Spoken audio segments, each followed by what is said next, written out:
All right, someone is definitely jamming out over there. I don't know if it's the people like working, finishing. I don't know what the hell's going on over there. Anyways, we're back here with the car. Just picked the car up. The previous video that I uploaded was just a short, basically like 2-minute dive-in video of what was going on, where the car has been, the shop, all that kind of good stuff.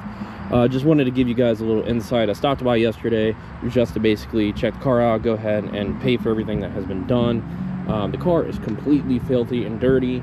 There are still a few things to do, so I'm actually taking this car tomorrow to drop it off at Ace Glass.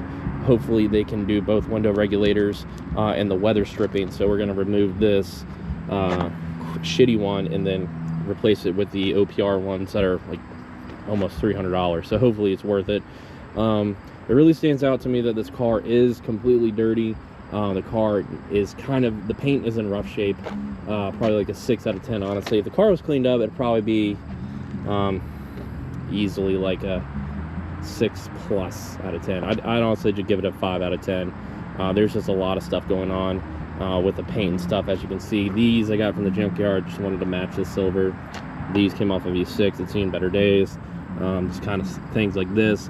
I'm honestly just going to replace this window. The car sat under for a while between the old Coyote swap and the new Coyote swap. It's just tree sap got on it, and I had a car cover over it, but tree sap just, I don't know, it just got on the window. So I'm just going to go ahead and replace that window. It's no big deal.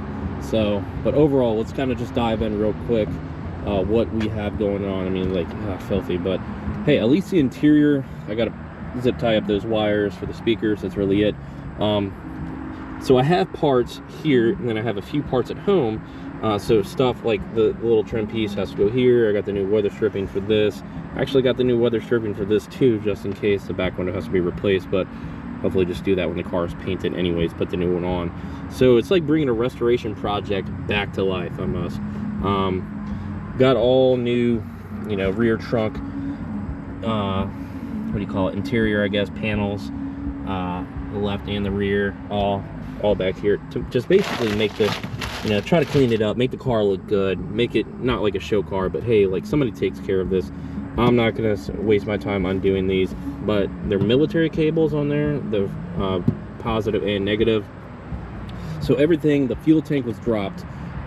There's, like I said before, talking in the previous videos leading up to this, when the car is dropped off, there's a lot of stuff that has gone on with this car. When the first go around doing the Coyote swap, I didn't know shit about it. It's just, you know, I saw it, kind of knew some things, you know, building onto the thing. So like, yeah, you can tell this weather stripping, it's gonna have to be replaced tomorrow, so with the window regulators. But just overall, as you kind of get to like projects, wow, that's not good.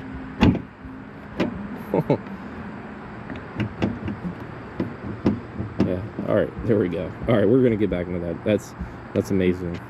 I didn't drive that far with it, so I thought the hood was shut. Oh, no, never mind, I'm dumb. I popped the hood, that's right. I was about to say, all right, so we're just gonna act like that part didn't happen. So as I was saying, when you dive into these like swaps and stuff, when you first do it, the Coyote swap had been around a couple years. That was it. So when I did it, you know, I knew things about the 2-valve, the Mustang platform, but I was like on that, you know, that gauge of like, I was at the age of like, this is cool and I don't know much about it, but you know, I want to go fast. So that's what I did. And then, you know, you always find somebody, or somebody knows somebody that can do it. Oh yeah, I built, you know, restoration projects and stuff like that. Come to find out, they really don't know as much as they say or they put out.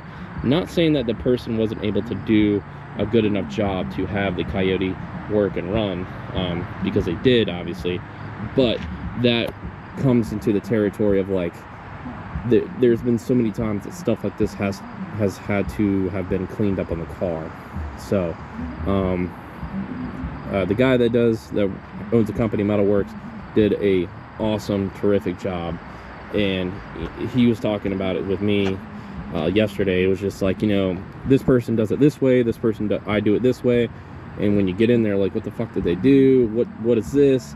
So that's just kind of where we stand. So we're cleaning up stuff. So we're gonna, you know, dive right into the K-member part, clean up the wiring and stuff like that somewhat. What we're doing with this is, Sorry, man. yeah, I was just filming a video. Oh, Thank you. I'll watch it later on YouTube. Hopefully it pops up. Yeah, so basically we're just with the K-member. I've actually received the K-member today. Just the front tubular control arms, still waiting on those. I talked about that in the previous video, kind of what happened with that. But when the car was up in the lift, we walked underneath kind of just to see what was done. All the wiring was cleaned up, so there's no like wiring or fuel lines and stuff just randomly stuffed where, you know, it just looks like shit or something could happen. Like this car could have rolled like 25-mile-an-hour fender bender and caught on fire is basically what he was saying. So like stuff like that is all cleaned up. You know, like you could tell by this power wire is new right there. So that's one thing that's new. It looks very clean. It's kind of, you know, runs along the firewall and boom, there you go. Because you can do like the jump post from here even though the battery's in the trunk. Just those quirky things that, you know, eventually get cleaned up along the way. And once a blower's on this car as well, that's going to be another significant thing that's just going to clean everything up and make it look better. But when we were underneath the car, we saw that the K-member, it's kind of just time to change. The bolts are rubbing on the power steering boot, so those are going to have to be replaced anyways. So I'll probably get a new power steering rack while I'm there, just an OE one, probably local.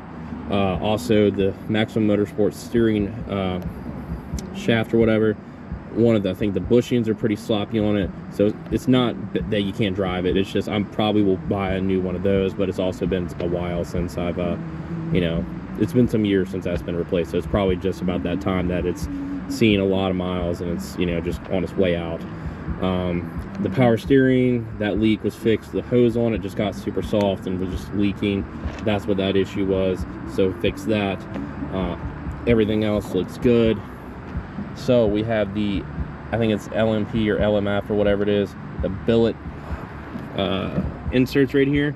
Very simple to put on, great, makes the car look that much better. So close the car, there you go. So the filter does sit there a little bit, but we'll figure that out. But one of the biggest things that I'm super happy about is the this right here, the Cobra side skirts. Sounds like a cover band is playing Jason Aldean or something, or Jason Aldean's playing. I don't know. I didn't think he's coming to Richmond, I guess. I don't know. For those of you can probably hear it through the mic on the camera. So we have the 0304 Cobra rockers. They fit perfectly. There's nothing wrong with it. All the pinch wells, a big issue with these pinch wells, obviously people jack them up over time and they bend the shit out of them. He was able to bend them all back. Got the OE fender liners.